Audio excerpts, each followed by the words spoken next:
unforgivable but predictable, I'd have to say, for at least go back to the mid-1990s. The Centrelink system has been designed to mitigate and reduce access to benefits for unemployed workers.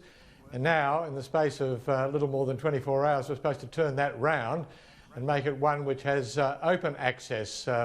Centrelink employees have been complaining for years about the quality of their IT and the software, and clearly it's not up to the task. There's also the question that has to be added of the safety and health, as Michael Gannon was noting before the break, of these people who are now queuing outside these Centrelink offices.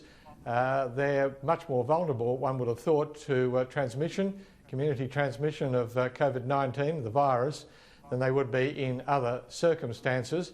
And then there's also the government's handling of it as a matter of fact to Stuart Robert, suggesting that there'd been some hacking of the system yesterday and then not repeating that in Parliament, but in fact going the opposite way. The question there has to be, is he the man, Ash, to handle the job? Yeah, it was a real mess in terms of the political handling of that yesterday, that's for sure, Jim. How big a problem do you see the delay in payments? We know a lot of people are needing cash now. They don't have the savings to fall back on and wait a couple of weeks for those payments to start flowing through.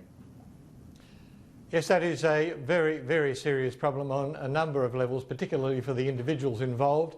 Shops around the country are closing as we speak. Hundreds of them, thousands of them may never open again. Others certainly are in the situation where their workers face a considerable period out of employment, even if they ever get it again. They've got to get food on the table this evening. They've got bills piling up in their spare room. They can't wait a couple of weeks to get the money that they need, which not only provides for the essentials that they require, but puts cash back into the economy to keep some level of economic activity underway. Clearly, the welfare system is not up to management of this. The one thing we do know is that the taxation system works pretty well. I think the government's got to start looking at developing ways of getting money through the taxation system to individual workers, rather than relying on what we're seeing at the moment, which is quite clearly a debacle and a disaster for many, many people. Jim, it's fascinating to look at how countries around the world are handling this crisis. In the UK, we've just seen overnight much tougher measures announced by Boris Johnson. He's ordered Britons to stay home, and there are strong penalties if they don't follow that order. How do you think the approach there is comparing with what we're doing here on the political front as well? For a Conservative British government, the 80% wage guarantee is nothing less than extraordinary.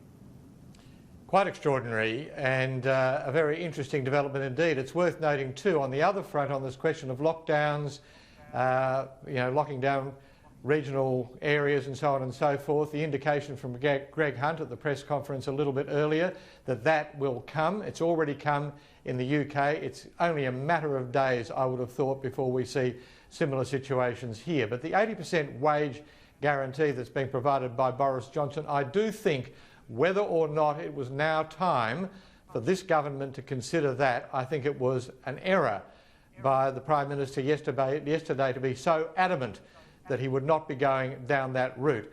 That makes it much more difficult, should the circumstances make themselves pretty obvious, and I think they're pretty close to it now, that something like that is going to be needed, not only to provide people with money now so that they can buy the things that they need, essentials, not trivialities, but the essentials, but also to ensure that when this is all over, that the economy is in some sort of shape so that the bounce back that the Prime Minister and the Treasurer have been promising occurs can be steeper, stronger and more enduring than what will be the case if the economy, if we see not 10% unemployment, but 20% or 30%, and a situation where a lot of people in those circumstances simply won't have the wherewithal to go out and start spending at that point when we do get through this terrible emergency.